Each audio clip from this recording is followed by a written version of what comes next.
¿Cómo están? Buenas noches, bienvenidos a Hoy Nos Toca, edición de día jueves. 24 horas pasaron de la asunción del ministro de Economía, Sergio Massa, y de los anuncios. Al final no hubo un plan económico, sino que hubo anuncios aislados, ¿no? Lo que se sintió y lo que se pudo palpar, más allá del optimismo que intentó imponer en el gobierno, que es un poco más de lo mismo, pero con algunos frentes abiertos que quizás el gobierno estaba tratando de cuidar, ¿no? Dejó muchos interrogantes los anuncios de ayer de Sergio Massa, y nosotros hoy en Hoy Nos Toca vamos a tratar de responderlos porque tenemos un gran programa para ofrecerte. El primero, ayer te decíamos y te mostrábamos cómo estaba dividida la distribución de los fondos de ayuda social del Tesoro Nacional hacia las organizaciones sociales y hacia las provincias, 20 veces más a las organizaciones sociales que a las provincias. Bueno, los gobernadores quieren manejar esos fondos, los intendentes quieren, Cristina quieren que esos fondos salgan de las organizaciones sociales, y esto puede provocar una ruptura de algunas organizaciones sociales que hasta ahora incluso integraban el Frente de Todos, como es la CETEP de Juan Grabois. Bueno, de esto vamos a hablar con Gabriel Solano, legislador porteño del Frente Izquierda de los Trabajadores, que ya está en el piso. Vamos a hablar sobre qué se espera o cómo va a ser el trato que va a tener las organizaciones sociales, la relación con esta nueva medida que está tomando el gobierno. Y por supuesto, sobre la segmentación de tarifas, la nueva segmentación de tarifas y lo que dejó los anuncios de ayer de Sergio Massa. Hoy muchos decían que lo que anunció Sergio Massa ayer es la misma política tarifaria que tenía Mauricio Macri o el gobierno de Cambiemos, que tanto costo político le trajo. Bueno, de eso vamos a hablar con Juan José Aranguren también a lo largo del programa, que fue secretario de Energía y un poco mentor de esa política tarifaria en el gobierno de Cambiemos. Y además vamos a estar hablando con el presidente de la Federación Agraria, que mañana tienen una reunión con el gobierno, la primera reunión oficial. Justo hace minutos nada más el Banco Central dio a conocer una medida que ayer Sergio Massa no lo dijo, seguramente para no quedar pegado, para no mostrarse como que estaban torciendo el brazo frente a la mesa de enlace, que es como una especie de dogma que tiene el kirchnerismo, no ceder ante el campo. Esto de pelea viene de hace rato, pero lo que anunció recién lo va a explicar mejor Leandro Dario, el Banco Central, es que a los productores, para incentivar a que liquiden las exportaciones, le van a dolarizar esas exportaciones. En lugar de darle a valor del dólar oficial en pesos, le van a pagar en dólares las exportaciones. Claro, no en dólares billetes porque no hay, sino en una letra a valor dólar que va a cotizar diariamente y que va a tener un vencimiento a 180 días. Es un tecnicismo, hay que ver si esto conforma a la mesa de enlace y a los productores, porque atención que el problema no lo tiene el gobierno por falta de diálogo o falta de acuerdo con las cerealeras. El problema también lo tienen las cerealeras con los chacareros, con los pequeños y medianos productores que no quieren cosechar, rendir o liquidar sus cosechas porque no les conviene, porque los costos no les están dando. Bueno, eso vamos a tratar de hablar con el director, el presidente de la mesa enlace, sobre el final del programa. Vamos a hablar de las tarifas, de la relación con el campo y del tema de las organizaciones sociales. Estas son algunos de los interrogantes que dejó abierto ayer el ministro de Economía, Sergio Massa, ¿no?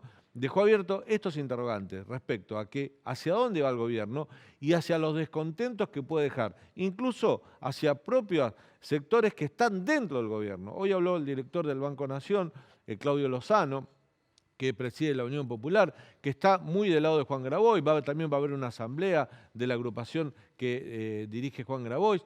Ambos se plantean seguir o no seguir dentro del Frente de Todos después del rumbo económico que adoptó ayer el gobierno con la incorporación de Sergio Massa. Y de otro lado dicen, la verdad que mucho no ha cambiado el gobierno, es más de lo mismo, no hay un plan económico, van a cumplir con las metas del fondo. Algunos economistas más liberales dicen que no van a poder cumplirla, que lo que ayer anunció Sergio Massa muestra un poco que no comprende la crisis en su totalidad, que Sergio Massa todavía no se dio cuenta dónde se metió. Esto lo señalaban algunos analistas hoy, porque de la forma que habló, con el optimismo que le puso, cuando uno lo contrapone con la realidad, se da cuenta que la cuestión está muy pero muy difícil. Hay un dato para tener en cuenta. El dólar es cierto que ha bajado y que hoy el Banco Central tuvo que liquidar 150 millones de dólares para que el dólar blue no pase la barrera de los 300 pesos y los dólares financieros se mantengan medianamente estables. Desde que se anunció que Sergio Massa iba a reemplazar a Silvina Batakis, ya el Banco Central quemó 800 millones de dólares. Y lo que va de los últimos 25 días son 1.850 millones de dólares lo que liquidó el Banco Central o que quemó de las pocas y escasas reservas, casi nulas que tiene, para mantener el valor del dólar. Al gobierno le interesa controlar ese dólar con lo poco que tiene porque sabe que está ahí, la devaluación está ahí a la vuelta de la esquina. Por eso decimos y nos preguntamos, ¿cuánto resto tiene? ¿Cuántas reservas tiene? ¿Cuánto le aguanta este optimismo al gobierno cuando no tiene los dólares o la realidad le empieza a mostrar que las intenciones a veces necesitan de otro tipo de políticas o de otro tipo de recursos para poder completarlas o para poder llevarlas a cabo? Todos estos interrogantes, 24 horas después de la asunción de Sergio Massa, por supuesto están abiertos y lo que hacemos hoy en el programa es tener 3 muy interesantes notas para intentar por lo menos comenzar a analizar este futuro tan incierto que tiene la Argentina. Quédate hasta las 22 aquí en el canal de La Ciudad, que esto es Hoy Nos Toca, donde te informamos todo lo que pasó en el día. Dale. Esa vieja discusión, si somos un país agrícola o somos un país industrial, no es así. Somos el país que tiene que desarrollarse agropecuariamente todo lo que puede. Tiene que desarrollar su industria todo lo que pueda. Lo que hay que generar son condiciones de previsibilidad y estabilidad macroeconómica. Acá vos estás tratando de tomar estas medidas que equilibren, diciendo que tenés como objetivo político preservar el poder adquisitivo del salario. Lo que acá estamos analizando son operaciones de triangulación, donde la mercadería viene de un país, la factura viene de otro, la factura viene de otra jurisdicción, pero sobrefacturada. Recuperamos una cierta sensación de estabilidad y de que estaría terminando, habría pasado ese momento tan virulento. Estamos reclamando una reunión al Ministerio de Economía, como ya le hicimos a la anterior ministra Batakis, para reclamarle cuestiones de emergencia, de urgencia. Ayer el ministro hizo anuncios que no involucran a millones de personas que están en una situación de vulnerabilidad muy grande. ¿Cómo te va, Leandro? Buenas noches. Muy bien, Daniel, ¿cómo estás? Muchas novedades, ¿no? Yo dejé abierto algunos interrogantes, ¿no? ¿Qué va a pasar con el campo? ¿Qué va a pasar con las organizaciones sociales? ¿Qué va a pasar con las tarifas? Sí. Hay una novedad que yo quise contarla, no sé si la expliqué bien. Hay una novedad del Banco Central que es que tomó 2 medidas que fueron insinuadas ayer por Massa en la conferencia de prensa. Una es que se le va a dar a las empresas que consigan prefinanciamiento en el exterior, se le va a dar una letra en dólares para que puedan traer esos dólares al país. Es una letra en dólares que va a estar depositada en un banco, en una entidad financiera, a 180 días, que se puede cancelar previamente y que esos 180 días también le genera un interés. O sea, es una facilidad para seguir conservando los dólares y no tener que cambiarlos por pesos a aquellos grandes exportadores que consigan prefinanciamiento en el exterior. Y la otra medida, más destinada específicamente a los productores agropecuarios, se otorga facilidades para que puedan anticipar liquidaciones por 30 días, es decir, que puedan ir anticipando las liquidaciones de agrodólares durante el plazo de 30 días.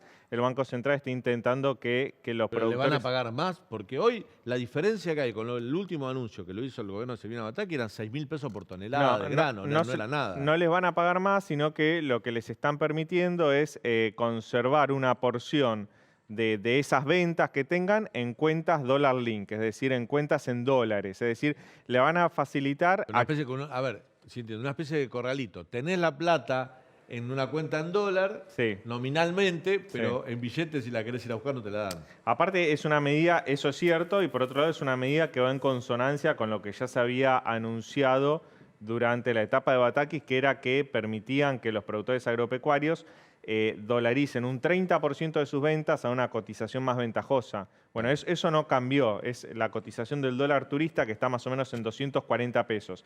La diferencia es que antes de esa medida, los productores que se querían dolarizar tenían que ir al dólar MEP, que está en 290 pesos. Vos sabés que hoy a la mañana habló en una entrevista radial Julio María Sanguinetti, el expresidente de Uruguay, y le preguntaron sobre cómo había visto. Dice, mirá, no hay plan económico, no hay medidas económicas que puedan funcionar si no hay confianza. Y el Banco Central con estas medidas anuncia algo, pero si no hay confianza de parte de los productores, no hay confianza de parte de los actores, va a ser muy difícil que las pueda ejecutar. Bueno, 2 datos preocupantes del día de hoy, que es el primer día tras las medidas que anunció ayer Massa. Por un lado, 150 millones de dólares tuvo que vender el Banco Central de las reservas para pagar importaciones, principalmente importaciones de energía. Esto es muy preocupante porque no se puede romper la inercia que está teniendo el Banco Central de perder reservas. Tiene menos de 1.500 millones de dólares de reservas netas. Y por otro lado, el otro dato preocupante es que hoy aumentó la cotización del contado con liquidación y del dólar MEP, que son dos dólares financieros que se esperaba que el mercado reaccione bien ante las medidas de Massa. Bueno, eso no sucedió. Bueno, y el otro tema, que ayer te lo planteamos, es la pelea por los fondos de ayuda social, los planes sociales. El kirchnerismo quiere quitárselo a las organizaciones sociales, esto es público, lo dijo Cristina. El gobierno tiene ahí un dilema porque los gobernadores están pidiendo manejar esos fondos, las organizaciones sociales se niegan. Por otra parte, los anuncios de Massa han alejado a algunas organizaciones sociales que eran del Frente de Todos de lo que era el acuerdo oficialista o de la coalición oficialista. Por lo menos esto es lo que han dicho, por ejemplo, Juan Grabois y otros. Pero bueno, ¿qué se palpita? ¿Qué dejaron en los sectores más vulnerables? En los sectores que lamentablemente viven, lo digo lamentablemente porque no eligen, sino que es una realidad que el país les impone, viven de la asistencia social. Estos anuncios de Sergio Massa lo hablamos con nuestro invitado, lo presentamos de la siguiente manera. Se trata de Gabriel Solano, legislador porteño por el Partido Obrero en el Frente Izquierda, presidente del Partido Obrero. También participó en las movilizaciones estudiantiles contra el menemismo. Además es fanático de River. Del Millo. Eso es verdad. Eso es verdad. Todo es verdad, pero bueno, esto último es especialmente cierto. ¿Cómo te va, Gabriel? Bien, bien, buenas noches. ¿Cómo tomaste los anuncios de Sergio Massa? Mal. Mal. Sí, ¿Más de lo mismo o peor de lo mismo? Es que las cosas nunca son iguales. Todo se mueve en la vida. Es incluso algo que es parecido a lo anterior, si el contexto cambia, puede ser todavía más grave, aunque parecía que lo mismo. Primero, mal porque los anuncios, si uno los ve en forma más o menos clara, básicamente es un plan de ajuste. De los tipos más o menos clásicos, ¿no? Un tarifazo mucho más amplio que estaba anunciado previamente. Vos pensás que Argentina tiene casi el 50% de los hogares bajo condición de pobreza. Y el anuncio 9 millones de usuarios pidieron el subsidio. Claro, bueno, y no se lo van a dar, porque le van a dar solamente una parte, hasta los 400 kilowatts que se dijo, sí, ¿no? Luego, queda todavía saber cómo se va a implementar esa segmentación y esa quita de subsidios en el gas y en el agua. Una pregunta, sí. Digo, ¿no te parece que es inequitable? Ahora, ayer me parecía lógico cuidar los recursos energéticos, son un bien escaso en todo el mundo, dice, cobrar más al que gasta más, pero una familia pobre, sí, numerosa, con 3, 4 hijos, lo obligás a consumir menos y para ahí un pibe que vive solo en un departamento que alquila, no sé, en Palermo, pero cobra menos de los ingresos, puede acceder al subsidio y esa familia no, porque consume más. Digo, también hay que mirar esa parte, ¿no? Lo que pasa es que, sí, lógico. Ahora, el tema es que hay un problema de fondo, que nadie lo quiere tocar. Cuando se habla de subsidio, el subsidio relaciona un precio de venta que establecen las empresas. Ese precio de venta que establece, digamos, y en sus diferentes facetas, ¿no? Porque hay una generación, hay una distribución, hay un transporte de la energía. Hablando de energía eléctrica en este caso, ¿no? Podemos pasarlo para el gas o para el agua. ¿Cuál es el costo real de generación y el costo general de la energía? ¿Cuál es? No se sabe bien. Entonces, cuando acá se habla de subsidios, lo que se está subsidiando es el beneficio de las empresas que por eso han subido tanto. Si vos ves cuando iba a ser Massa nombrado como ministro de Economía, las acciones de Edenor volaban. ¿Y por qué? Manzano, toda gente muy cercana a él, ¿no? Cercano a él. Él ayer enfatizó que dentro de todo el aumento que va a haber, sobre todo ese aumento se va a concentrar en la distribución, donde está del norte, donde está del sur, los amigos de él. Entonces, yo digo lo siguiente, abramos las cuentas, veamos los costos reales de generación de energía, para saber si hace falta subsidios o no. Porque posiblemente lo que estemos haciendo ahora es que bajo la década del 90 con Menem, las empresas tenían tarifas dolarizadas. Cuando vino la devaluación después de la salida de la convertibilidad, no se pudo mantener una dolarización de las tarifas clásicas, porque con un salario en pesos, ¿cómo vas a tener una tarifa dolarizada? Es impagable. ¿Qué hicieron los gobiernos? Para mantener el beneficio de las empresas, una parte de lo que no podían cobrar al usuario, se lo asumieron como subsidios, que también lo pagan los usuarios bajo la forma de los impuestos, porque de algún lado sale esta plata, o con emisión monetaria que genera inflación. Entonces yo lo que digo es lo siguiente, esa es nuestra propuesta. Habrá que nacionalizar todo el sistema energético argentino. Vos fíjate que Bolivia lo hizo, de una manera que no es como haríamos nosotros, pero avanzó. Tiene menos inflación que Argentina. Y eso permitiría terminar con estos subsidios, que son realmente subsidios que llevan a la quiebra al fisco a Estado Nacional. Sí, claro, el Tesoro. Y si después, si en un caso correspondería aumentar la tarifa, yo digo lo siguiente, ¿va a haber un aumento correspondiente de los salarios? Porque yo escucho lo siguiente y nadie se lo pregunta. Bueno, ¿cuál es? ¿Se paga la energía por su costo? Y yo pregunto, ¿se paga el salario por su costo? Porque el salario tiene un costo. ¿Cuál es el costo del salario? La canasta familiar. Es decir, la fuerza de trabajo también tiene un costo. Es la canasta familiar. Reproducirse el propio trabajador y su familia. Ni hablar de las jubilaciones, ¿no? Ni que hablar de la jubilación. Entonces, si no se paga el salario, no se paga la jubilación por el costo real que tiene, entonces no me vengas a pedir que se pague la tarifa, porque aplicame la misma regla para todo. Claro. Porque si no, lo que vas a tener es una disminución del salario. Porque si yo sigo ganando 1.000, por decir algo, y la tarifa pasó de 8 a 12, mi salario en términos reales, en su poder adquisitivo, se redujo. Gabriel, respecto a la política social, ¿ustedes creen del Frente Izquierda de los Trabajadores que los planes sociales los tienen que administrar, como en gran parte administran las organizaciones sociales, o tienen que estar en manos del Estado y hacer una ayuda directa sin intermediarios? A ver, primero nosotros no somos partidarios de los planes sociales como salida de Argentina. Esto quiero ser categórico. Tiene que ser una medida transitoria mientras se genera trabajo genuino. Eso lo venimos escuchando hace Sí, 20 sí, años, pero porque cada vez hay más ¿qué planes pasa? sociales y cada vez menos laburo. Lógico, lógico. Es el fracaso de todos los gobiernos. Crecen los planes sociales porque crece la pobreza. Lo que yo no estoy de acuerdo es decir que crece la pobreza porque crecen los planes sociales. Eso no es así. Es decir, habiendo más pobres, se arma una política de contención. Muy mínima, 20.000 pesos no vive nadie. No. Claros, Hay ¿no? tanta disputa por el plan potenciar trabajo, son 22.000 pesos. 22.000 no le pesos. cambiás la vida a nadie. Nadie vive con eso. Ahora, cuando no tenés nada, 22.000 pesos... En una pareja... En una pareja, son- aparte la gente trabaja. La guacha, sí, labura negro. El laburo negro. Entonces tiene un ingreso de 30.000 más 20.000, bueno, suma 50.000 y así se vive en Argentina. Así viven millones y millones de personas. No es algo Por residual. eso es importante esto, ¿no? Entonces, ¿qué pasa? Nosotros queremos generar trabajo genuino, no se genera. Y el trabajador no es responsable, porque el trabajador no tiene el capital para generar trabajo ni tiene la política económica del Estado. Quien genera trabajo es o el Estado mediante su política económica o los empresarios que tienen el capital. El laburante solo tiene la fuerza de trabajo para vender. Esto es importante que lo tengamos en cuenta. Segundo, nosotros somos partidarios de que los planes sean universales. ¿Qué significa eso? Que cualquiera pueda acceder en tanto cumpla los requisitos. Por ejemplo, la UH, para tomar un ejemplo, es universal. No es que uno va a una organización porque tiene la UH. Cualquier persona que cumpla requisitos... La OH no es un plan, es un derecho. Es un derecho. Bueno, está perfecto. legislado así, está Está normatizado así. Pero, digamos, tomémoslo por un minuto como si fuese un plan. ¿Qué quiero decir? Es universal. Esto no es universal.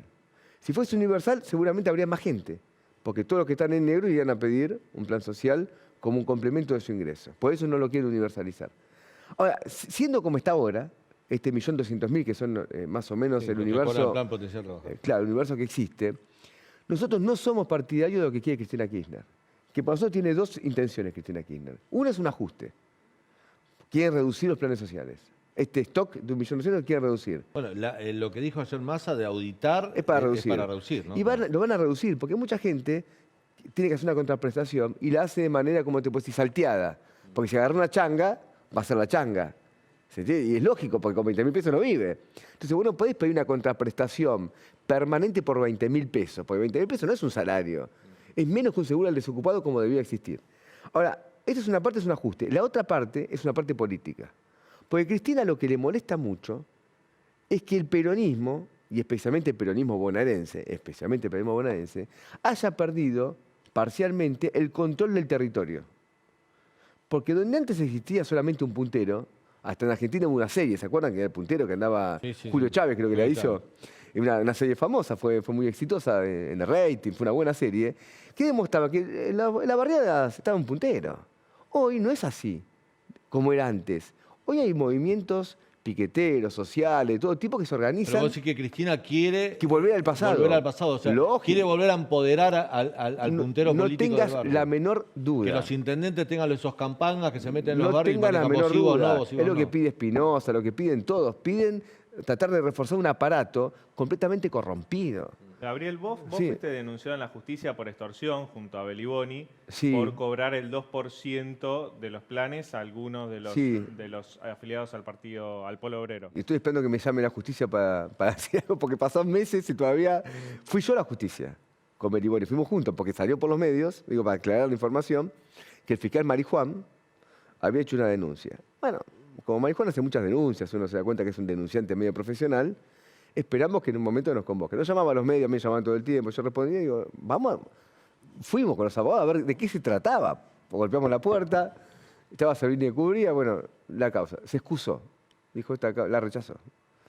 Fue a otra jueza que también la rechazó. Finalmente la Cámara se la dio a una jueza para que investigue. No me llaman nunca a declarar, quiero que me llamen. Porque no sabemos. Yo vi la causa de Marijuán. ¿Saben qué es la causa de Marijuán? Su investigación es un artículo del diario Clarín. Solo eso. Solo eso. ¿Y ese 2% que le cobran, que es a los que trabajan en las cooperativas del Polo Obrero? No cobramos a nadie. Que es lo que aparte me gustaría aclararle a la justicia cuando me llame. Y se lo aclaré el diario Clarín, solo que manipuló absolutamente la información. El diario Clarín dijo que el Partido Obrero manejaba una caja de, no sé, 250 millones de pesos mensuales, una locura, no sé. Me pregunta, yo digo, mira, desmiento categóricamente, estas fueron mis palabras exactas, desmiento categóricamente que el Partido Obrero toque un solo peso a los desocupados de Argentina. Clarín puso que Solano confirma. Bueno, ya ni siquiera matices, exactamente lo contrario. Lo que yo le aclaré después a Clarín es lo siguiente, el Polo Obrero, cualquier organización tiene que sus finanzas, todo sale de dinero, todo. De comprar una plasticola. Hace poco estuvo Juan Carlos Alderete, la corriente clasista combativa, nos contaba que muchas veces la misma gente que participa y que recibe los subsidios pone un mango para poder comprar, qué sé yo, la verdura o los alimentos frescos que no llega. Más que eso todavía. Por ejemplo, la comida, yo soy diputado de la ciudad, no soy de Polo Obrero, pero conozco cómo funciona. La comida para todo el país, ¿saben dónde para los comedores que tiene Polo Obrero, que son centenares? La dejan en Parque Patricios. Para que llegue a La Quiaca o para que llegue a Comodoro Rivadavia, hay que pagar fletes. Salen miles de pesos. Miles y miles de pesos. Muchas veces ni siquiera se puede distribuir porque sale más el flete que la comida.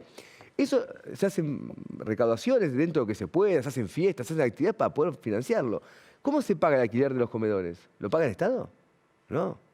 Lo pagan los vecinos del barrio. Bajo la pandemia, cuando el Estado desapareció, que Estado presente desapareció, y funcionaban los comedores populares en los barrios para que la gente coma porque había una hambruna que era brutal, ni siquiera daban alcohol en gel y barbijos.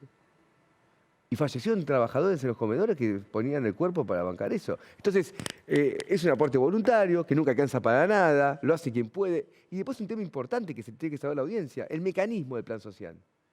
No es como el mecanismo, por ejemplo, si yo me afilio a un sindicato, ustedes, por ejemplo, están en la televisión, están en el sindicato del SAT. Bueno, vos te afiliás, el agente de retención de tu aporte es la patronal, que le da el aporte al sindicato. En un plan social no funciona de esa manera. Integralmente, estos 22.000 y pico de pesos los recibe el beneficiario en su tarjeta de débito, en su caja de ahorro. No se puede dar bajas. Eso lo da el Estado si hace una auditoría y la persona le hizo una contraprestación. No lo puede hacer una organización. Entonces es importante que eso se sepa para que no haya una desinformación pública, ¿no? No, yo estoy de acuerdo con vos, que creo que en algún punto hasta se bastardeó demasiado el tema de la ayuda social de parte del Estado y se expuso por algunos personajes que aparecen en televisión, como esta chica rubia que decía, yo para qué voy a trabajar. Bueno, te aparece alguien, le da de comer a los medios, se hace una cosa sensacionalista y caen en la volteada millones de personas que necesitan de esa ayuda social para sobrevivir, digámoslo de esa manera. Te pregunto sobre el humor social que hay, o el humor o la tensión que puede existir hoy en los sectores más rezagados representados en esas organizaciones sociales. Digo esto porque Juan Grabois hace poco dijo, yo hablo ahora antes que vengan los saqueos. ¿Vos ves que estamos en una situación pre-conflictiva? No, ya es conflictiva. Y no es más conflictiva de la que tenemos, digamos, en la realidad por el papel de la CGT, que no hace nada, digamos, es un grupo de vendidos, sinceramente. Se está desvalorizando el salario de los trabajadores hace 5 años consecutivamente. Este año... Hoy dice que mantienen la marcha del 17 de agosto porque no aceptan que les quiten las paritarias y los aumentos fijos. Está bien, yo no estoy a favor de los aumentos fijos contra las paritarias. Yo en ese punto comparto, porque el aumento fijo... Pero Moyano dijo que la marcha es a favor del gobierno. Por eso digo. Entonces, no se sabe para qué es la marcha. ¿Una marcha a favor del gobierno? ¿Para qué? Los sindicatos son muy importantes para los trabajadores. Porque el trabajador, cuando tiene que negociar con el capital, no está en igualdad de condiciones. De hecho, existe un fuero laboral especial, que parte del concepto, ese fuero laboral, de que el trabajador y la patronal no están en condiciones iguales. Somos todos iguales ante la ley, somos todos ciudadanos, pero no somos tan iguales, como decía Orwell en su famoso libro, ¿no?, de 1984. Y la CGT vos decís que son unos vendidos, Totalmente, en tus me palabras, hago cargo. ¿no? Sí. Los movimientos sociales que están amenazando ahora con romper con el gobierno, por ejemplo la CTF de Grabois, pero que tienen funcionarios públicos que pertenecen a ese No se puede estar en gobierno, misa y en procesión. ¿qué son? Y mucho chamú, pues, no se puede estar en misa y en procesión. Si vos sos funcionario del gobierno, hacete cargo y estás en el gobierno. Nosotros no estamos en el gobierno porque no queremos estar en el gobierno, porque defendemos sin ningún tipo de condicionamiento los intereses populares. ¿Qué significa sin ningún tipo de condicionamiento? Nosotros podemos hacer lo que queremos y nadie nos va a llamar diciendo, che, mira que si haces algo te sacamos el subsecretario de no sé qué cargo por tal cosa o tal otra. Nosotros no estamos en esa. Y los que están dentro del gobierno se tienen que hacer cargo, porque este gobierno va casi por su tercer año. No es un gobierno que acaba de asumir y se le está dando el changüín de los primeros no sé cuántos días. Entonces acá está claro. Ahora, viene Massa. Lo de Massa yo creo que es muy llamativo porque él hizo una cantidad de anuncios que yo recién los caractericé como un ajuste más o menos clásico. Sube la tasa de interés del Banco Central a casi al 80-85%. Está casi en 3 dígitos. Reducen planes sociales, tarifazos, más o menos. Pero es inconsistente lo de Massa. Porque hizo una cantidad de promesas que nadie sabe cómo la va a cumplir. Por ejemplo, ¿por qué van a liquidar si no liquidan los sectores del campo? ¿Por qué? No está claro que vayan a liquidar. Cuando todo el mundo descuenta que va a haber una devaluación más o menos cercana y va a mejorar en pesos ese valor de la cosecha. No van a liquidar. Después, los préstamos internacionales que dijo que iba a pedir. Los mecanismos para esos préstamos son medio complicados, no quiero tampoco aburrir con temas técnicos, son costosísimos. No creo que la gira por Qatar le dé nada, ¿se entiende? O sea, y si le diera, es un endeudamiento de corto plazo. Ustedes dijeron recién, cuando estaban hablando, que el Banco Central lleva perdido en el último mes 1.850 millones por de eso. dólares. Entonces te hablan de, él dijo 5.000 millones en 2 o 3 meses. El giro habitual son 2.500 millones del Banco Central que entran. Es decir, que estamos en lo habitual. Sí. Entonces, hay mucho vende humo y creo que esto puede rápidamente, digamos, revelarse como lo que te estoy diciendo, ¿no? Una cosa inconsistente, porque el acuerdo con el FMI fracasó. El hecho que él haya comenzado su conferencia de prensa diciendo que reafirma el acuerdo con el FMI, te das cuenta que está perdido. Ese acuerdo fue un fracaso estrepitoso. ¿Pero cómo fue ese acuerdo? Básicamente tenía un punto, creo que lo hablamos en su momento. Lo hablamos acá, sí. Había un punto que nadie le daba mucha bola, pero para mí era importante, que era el siguiente: reemplazar el financiamiento del Banco Central por el financiamiento del mercado tomando deuda. Lo hicieron. Generaron un monstruo de casi 3 billones, un poco más de deuda acá a fin de año. En pesos. En pesos, sí. Como eso, sí, si fuesen dólares. No, pero porque ayer habló de un bono voluntario, habló de eso, como para pero, poder para que se entienda, un poco lo que eso. han hecho es demencial, porque ahora, como esos bonos todo el mundo está vendiendo, porque se habla de un reperfilamiento, es decir, una especie de default de deuda en pesos, lo salió a comprar el Banco Central. Entonces el Banco Central no emite para financiar el Tesoro, sino que emite para que no caiga el precio de los bonos. Pero siguió emitiendo 1.200.000 millones de pesos. Emitieron en el primer semestre lo que estaba previsto para todo el año, ¿no? Entonces esto es un desastre. Acá hay que tomar medidas, a nuestro entender, completamente distintas y de fondo que no las va a tomar este gobierno. Mira, ayer Massa lo único interesante que dijo, a mi gusto, fue lo siguiente. Él dio una pista de cómo funciona el comercio exterior argentino. La triangulación que dice. Y se quedó corto. Habló de 722 empresas que supuestamente subfacturan exportaciones, subfacturan importaciones, sobrefacturan exportaciones. No, sobrefacturan las importaciones. Exacto. Para que lo entienda la audiencia. Dice, bueno, yo voy a importar para por hacerse dólares. 10 millones de dólares por 5. Le digo, che, Daniel, vos que tenés una filial, dame una factura por 10, el Banco Central me lo da, me hago 10 millones. La diferencia de 5 millones me la pago a 120, claro, cuando cualquier hijo de vecino tiene que pagar a 240 o a 300. Es un negocio redondo. Y el comercio exterior argentino está básicamente manejado por un pequeño grupo de empresas. Como Bunge, por ejemplo, Cargill, todas estas, se venden a sí mismas. Entonces, nosotros planteamos que hay que nacionalizar el comercio exterior. Este país no va más. Acá hay una especie de rapiña de un país que se hunde. Lo mismo para el sistema energético. lo que está pasando con el ANSES. Es decir, si no se toman medidas soberanas de fondo sobre el comercio exterior, sobre el sistema financiero, sobre la propiedad de la tierra, sobre el sistema impositivo. Una cosa que ayer anunció una cantidad de leyes de reducción de impuestos a las empresas. Sí. Ahora, yo digo lo siguiente, ¿cómo va a lograr esta reducción del déficit fiscal, que tiene que ser enorme, porque era un punto originalmente, pero como se incrementó en el primer semestre, tiene que ser 2 o 3 puntos en lo que queda del año? ¿Cómo lo va a hacer si simultáneamente le baja los impuestos a las empresas? ¿Cómo lo va a hacer? No tiene mucha lógica lo que anunció. Entonces, lo más probable que pase, lo más probable, yo lamentablemente pues así, es que esto termine en un corto plazo una devaluación, porque con 1.500 millones de dólares de Reserva Banco Central, ya está claro que esto no aguanta, y esa devaluación que van a hacer es lo que dijo Massa, va a ser una transferencia de recursos enorme de los sectores de trabajadores a los sectores del capital. Mucho más pobres. Mucho más pobres. Entonces acá hay que tomar medidas de fondo, y el hecho de que Cristina Kirchner hoy esté avalando de una manera muy clara a Massa, también nos lleva a una conclusión política de lo que hablaba mucho, bla, bla, bla, contra el FMI. Hoy han puesto todas las huellas en llevar adelante este acuerdo, ¿no? Gabriel, gracias por tu visita. Un gusto tenerte en el programa. Vamos a ir a un breve corte y al regreso vamos a hablar de tarifas, ¿no? La nueva segmentación, los nuevos anuncios de Sergio Massa. Algunos dicen, es la misma política tarifaria que tenía Cambiemos. Bueno, vamos a hablar con Juan José Aranguren, que fue secretario de Energía del gobierno de Mauricio Macri. Ya volvemos.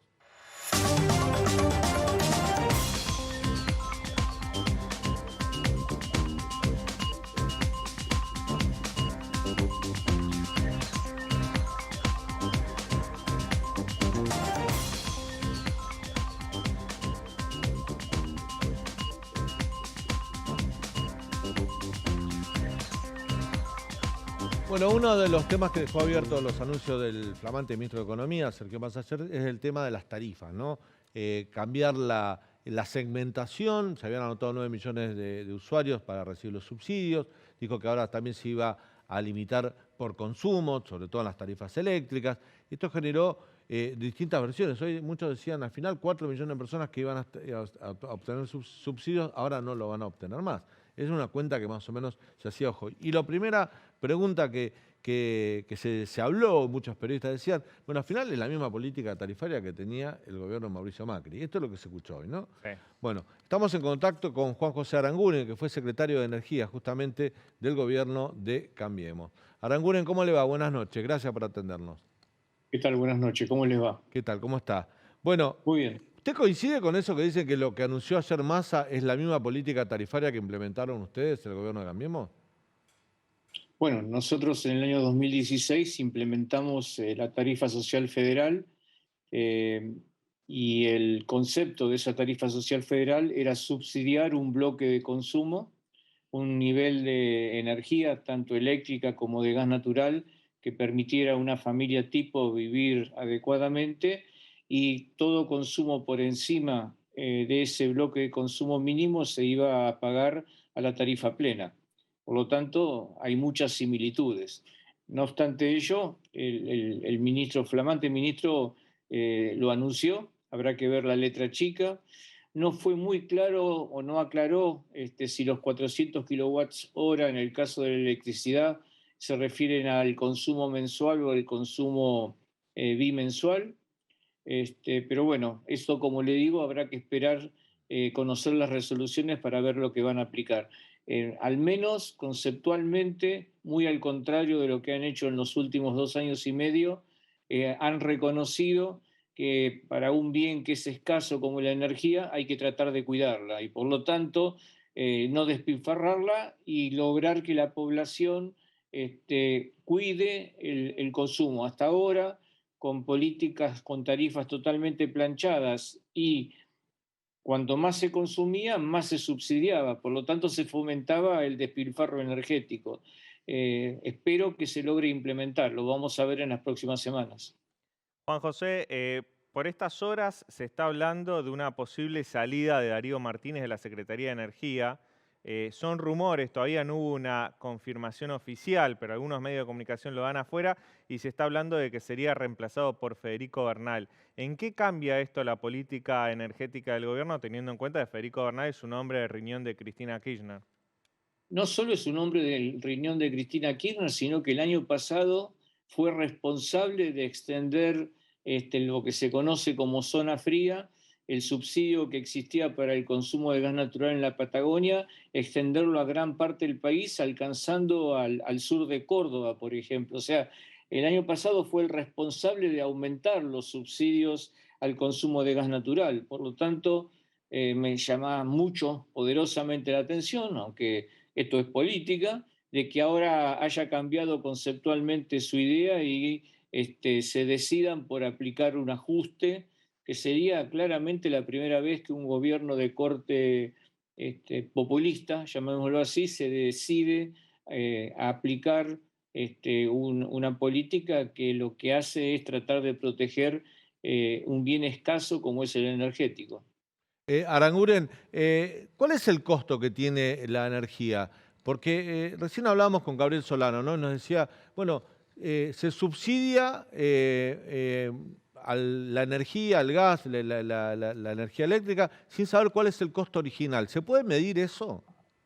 El costo original, la energía, como cualquier commodity, tiene un precio, el precio que se determina en los mercados en los cuales se No en la comercializa. producción, digo, en la generación de eso, en la generación del gas, de la luz. Primero quiero aclarar Sí. que tanto la generación de energía eléctrica como la producción de gas natural no son servicios públicos, son actividades libres que en gran parte están en manos privadas, muy poco en mano estatal, y lo que sí es servicio público es el transporte y la distribución, que conforme a dos leyes están totalmente regulados ese servicio porque en principio son servicios de naturaleza monopólica.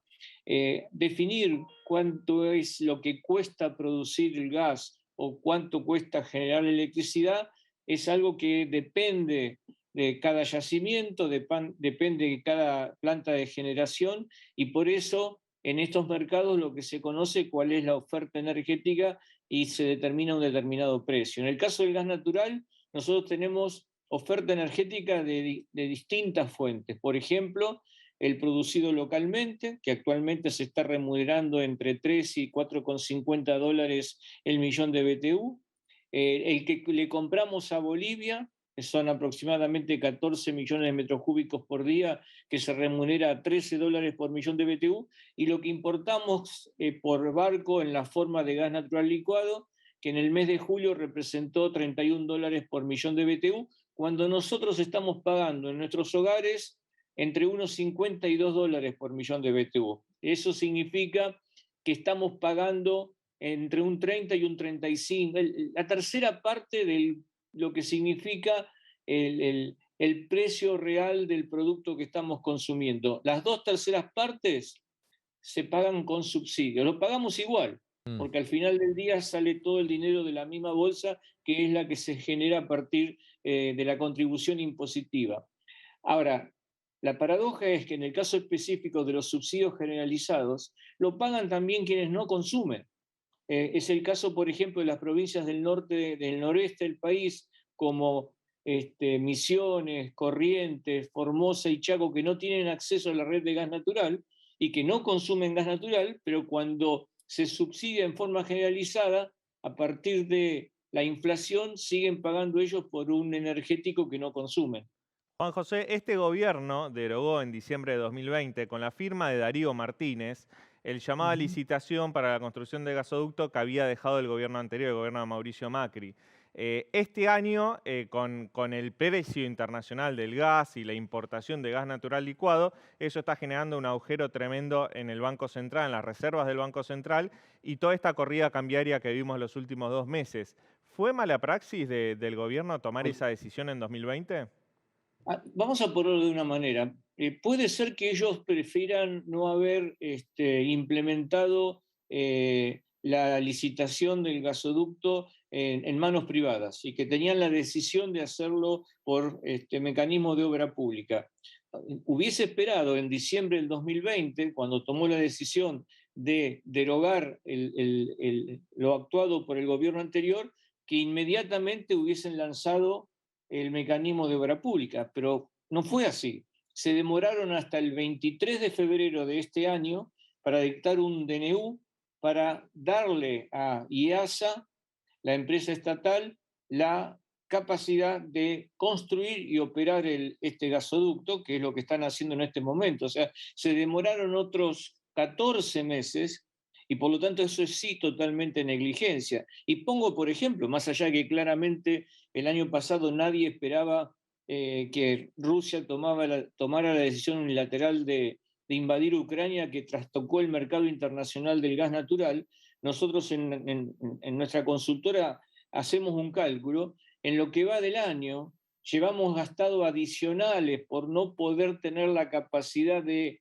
transportar el gas natural que puede producir Vaca Muerta, aproximadamente 4.400 millones de dólares. Hasta julio es este cálculo, con lo cual podríamos haber construido 2 gasoductos como el que actualmente está planificando la compañía IASA.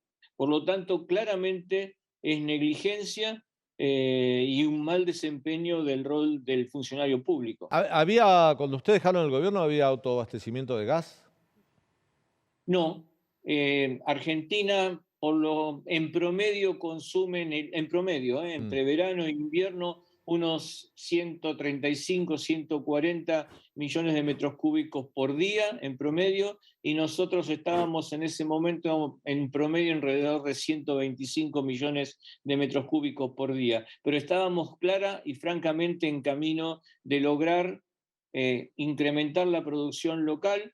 Lo que sí habíamos logrado es tener una balanza comercial equilibrada. ¿Qué quiere decir esto? En la parte energética, que importábamos lo mismo en dólares que lo que exportábamos. Por lo tanto, no teníamos que requerirle al Banco Central de Divisas. Como pasa ahora, que los dólares de la reserva van a energía, ¿no?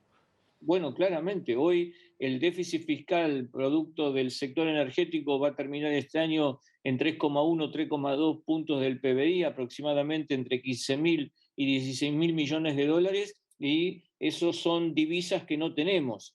Y además de esto, estamos perdiendo la oportunidad de estar logrando generar divisas a partir de la exportación, si hubiésemos tenido a tiempo el gasoducto, de la exportación de un recurso como es el gas natural y el mismo petróleo, que lo tenemos en abundancia en nuestro país. Le hago la última, Juan José.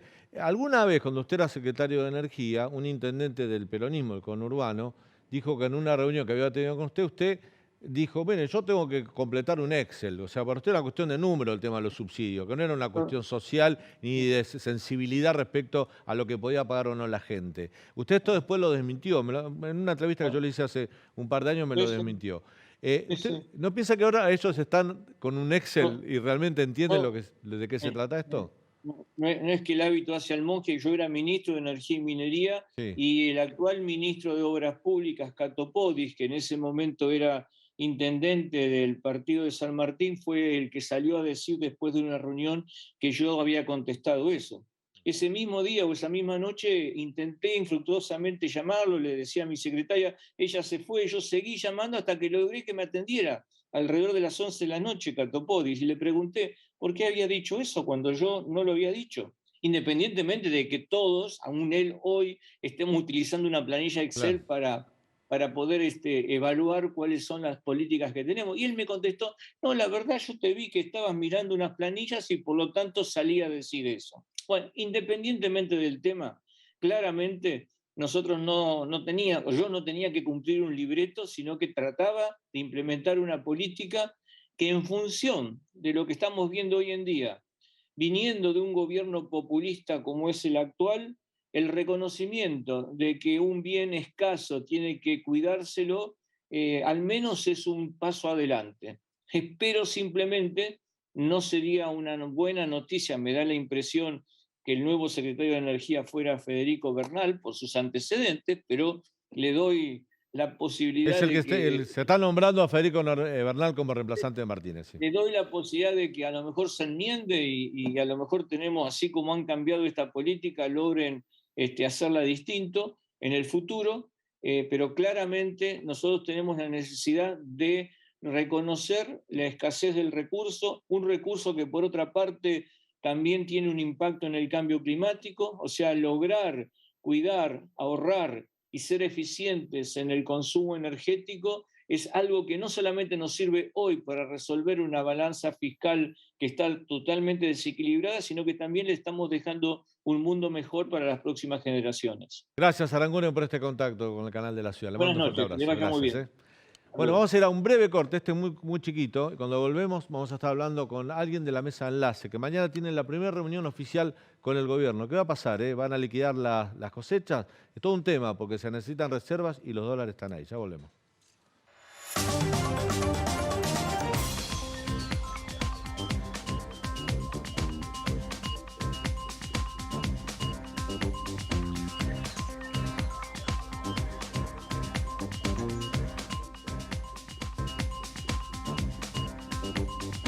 Bueno, la información decía que mañana se iba a reunir la mesa de enlace, por lo menos con Sergio Massa o con el secretario con Bailio, el nuevo secretario de Agricultura. Hay una información que surgió recién en los últimos minutos, que la reunión no va a ser mañana, sino va a ser lunes y martes. Y a propósito de esto, también hay información del Banco Central que daba Leandro para un incentivo para que los productores puedan acelerar la liquidación de las exportaciones. Estamos en comunicación con Carlos Achetoni, que es presidente de la Federación Agraria Argentina. Carlos, ¿cómo le va? Buenas noches, gracias por atendernos. Buenas noches, ¿qué tal? ¿Cómo les va? Finalmente no es mañana la reunión con la mesa de enlaces, ya está confirmado esto. Sí, ya quedó para la semana que viene. Creo que va a ser el martes, pero no está todavía bien confirmado. ¿Se enteraron ustedes, ya tenían información de esta disposición del Banco Central, de esta letra en dólares para acelerar las exportaciones como un incentivo? No, todavía no tenemos ninguna definición al respecto. No sé si quiere se la contamos, porque ya la disposición está del Banco Central, brevemente. Sí, es una decisión para que aquellos que adelanten la liquidación de exportaciones en los próximos 30 días puedan acceder a un instrumento dólar link en el banco, en un banco, y tener, digamos, su liquidación dolarizada en ese instrumento dólar link en una institución financiera. Hay que ver si eso alcanza, porque hasta ahora no se está hablando de incentivos fiscales. En ese sentido, Achetoni, ¿qué es lo que está pidiendo la mesa de enlace para adelantar exportaciones? No, principalmente lo que nosotros veíamos es que el sistema anterior era bastante engorroso. Ahora, este sistema igual tiene la particularidad que el productor hoy, en la volatilidad y la situación que hay, es como hacer un depósito en dólares. Es bastante riesgoso, más teniendo en cuenta que hay pocas divisas. No sé si el físico vaya a ser tan fácil de desprenderse con una propuesta de esta magnitud. Claro. Hoy también el secretario de Agricultura, Juan José Bailio, hizo una declaración muy polémica que habló de que los productores digan cuál es su pertenencia política. ¿Cómo fue recibido eso, Achetoni? No, es inapropiado eso. O sea, no. A ver, él como funcionario deja de ser peronista, tiene que ser funcionario de todos los habitantes de la Argentina. Nosotros como representantes de productores tenemos que representar a los distintos colores políticos que tengamos dentro de nuestra fila, porque son intereses superiores. Entonces no tiene sentido la afiliación que pueda tener cada uno de los representantes de las entidades. Carlos, el gobierno te está hablando con las cerealeras, las exportadoras, para tratar de negociar un acuerdo para acelerar la liquidación de las exportaciones. Pero el problema que tienen, parece ser, y ustedes, sobre todo la Federación Agraria, que representa a los pequeños y medianos productores, sabe que el problema no son las cerealeras, son los pequeños y medianos productores que no le dan los costos. Digamos, el diálogo debería ser más franco con ustedes que con las exportadoras. Sí, el problema es que, en definitiva, esto viene a transparentar la realidad. Porque por ahí la gente se confunde, uno habla de dólares y que el productor recibe. La verdad que el productor jamás recibe dólares, recibe una traducción de la tabla del dólar oficial en pesos. Y los que sí están cerca de los dólares y de las liquidaciones son los exportadores. Claro. Por eso es que hablan con las exportadoras pero en definitiva, lo que va a hacer el productor pequeño es probable que ya haya vendido todo, y si le queda para ir haciendo las liquidaciones de acuerdo a los pagos, a asumir compromisos de pago que tenga, o alquiler de tierra, o compra de algún repuesto. Y además siempre va a querer resguardarse en una parte del producido para poder tener un ahorro por las dudas de que no coseche, porque si no cosechamos no tenemos seguro multirriesgo, no tenemos garantías de una ley de emergencia que realmente nos cobije. Entonces se queda con producido por si no cosecha, para poder subsistir. Y eso es muy difícil que lo vaya a vender. Escala más grande, sí. Una escala más grande es probable que sí. Lo que no sé si es que se va a arriesgar a generar un depósito en un papel que dice que tiene dólares, porque hoy la volatilidad que tiene Argentina, la falta de recursos, hace recordar mucho al pasado, y la verdad que nos genera confianza. La falta de confianza. Le hago la última, Carlos. Tiene que ver con que el anuncio que hizo ayer Sergio Massa, que dijo, ya tenemos un acuerdo con las exportadoras, los incluyó a ustedes, a los exportadores de granos también, para que liquiden exportaciones, para tener unas reservas en el Banco Central cercanas a los 7.000 millones de dólares. Eso lo dijo Sergio Massa, pero de este lado del mostrador, o sea, ustedes, nadie lo confirmó. ¿Existió ese acuerdo? No. Es que yo creo que claramente se refirió a las exportadoras exclusivamente, no a los productores, porque con nosotros no tiene nada que acordar, porque no somos los que llegamos a la terminal del puerto para exportar. Son las exportadoras las que realmente hacen esa acción, y es con las que puede haber llegado, no sé si un acuerdo, porque había muchos que han hablado hoy conmigo muy enojados por la cantidad de militantes que había invitado, y no estaban las bolsas, no había muchos invitados. Entonces, la verdad que no sé, pero si hay alguna preacuerdo o algo hablado, es para que o bien liquiden, y quiere decir que realmente los exportadores tenían existencia y no la querían liquidar, buscando un mejor precio, o que están buscando de que liquiden lo a futuro que tienen comprado los exportadores, que tienen acordado con los productores a futuro, y eso lo pueden liquidar sin, digamos, embarcar la existencia y adelantarle los dólares al gobierno, cosa que es bastante riesgosa, porque en definitiva el gobierno está tomando un adelanto de lo que le va a faltar más adelante. El tema es que nadie lo confirmó eso de este lado, por eso le preguntábamos a ustedes, porque evidentemente si la reunión se va a llevar adelante el martes, con la mesa enlace no está acordado, y en todo caso será con las exportadoras, que tampoco lo confirmaron, quiero decir esto, porque este fue un rumor que dio vuelta hoy. Y usted me lo confirma. Sí. Gracias, Sasturoni. No. Gracias por este contacto con el Canal de la Ciudad. Le mando un fuerte abrazo. Bueno, gracias a usted. Buenas noches. Momento. Bueno, nos vamos, Se nos fue el programa, un gran programa hoy, Tocamos muy completito. Muy completo, todos los temas. Nos reencontramos mañana, como siempre, a las 9 de la noche aquí en el Canal de la Ciudad, para contarte todo lo que sucede en Argentina y en el mundo. Gracias por habernos acompañado. Hasta mañana.